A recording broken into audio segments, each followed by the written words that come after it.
যিসকল একেবাৰে কত যাবলগীয়া নাই, কাৰণ তেওঁলোকৰ ৰাষ্ট্ৰীয় ঘাইপথটোৰ ওপৰৰ বাহিৰে আৰু কত ৰাস্তা নাই।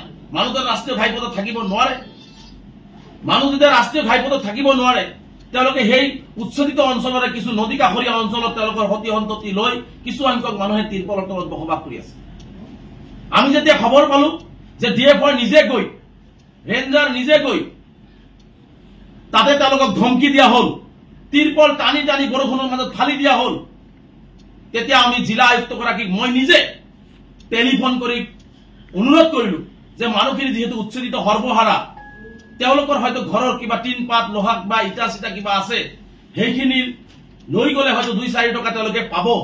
গতিকে তেওঁলোকে যেহেতু নদী কাষৰীয়া অঞ্চলত আছে, গতিকে আপুনি নিজে গৈ আলোচনা কৰি সেই মানুহখিনি এটা সময়সীমাৰ মাজত সেই বস্তুখিনি লৈ ওলাই আহিবৰ কাৰণে এটা আহ্বান আপুনি দিব লাগে। আমি ৰাইজক আহ্বান জনাইছো। তেওঁ কলে হ'ব, মই কথা পাতি আছো এইটো বিষয়, DFR বিষয়। আমি আমাৰ জিলা সতীৰ্থসকলৰ লগত DFR লগত আমি আলোচনা কৰিলো, ADCৰ লগত আমি আলোচনা কৰিলো যে আপোনালোকে এনেকুৱা ধৰণে মানুহখিনিক অমানৱীয় অত্যাচাৰ উচ্ছেদৰ পিছত নকৰিব আৰু এনেকুৱা ধৰণে আতংকিত নকৰিব। দিনে নিশাই আপোনালোকে আহি এই মানুহখিনিক পৰিৱেশ বিনষ্ট নকৰি আপোনালোকে এই মানুহখিনিক তেওঁলোকৰ ভয় বস্তু যদি কিবা আছে লৈ তেওঁলোকক সসন্মানে তেওঁলোকক তাৰ পৰা যাবলৈ দিয়া হওক। এইখিনি কথাও কিন্তু আমি DFRক অৱগত কৰিলো, গোৱালপাৰা জিলা প্ৰশাসনক অৱগত কৰিলো।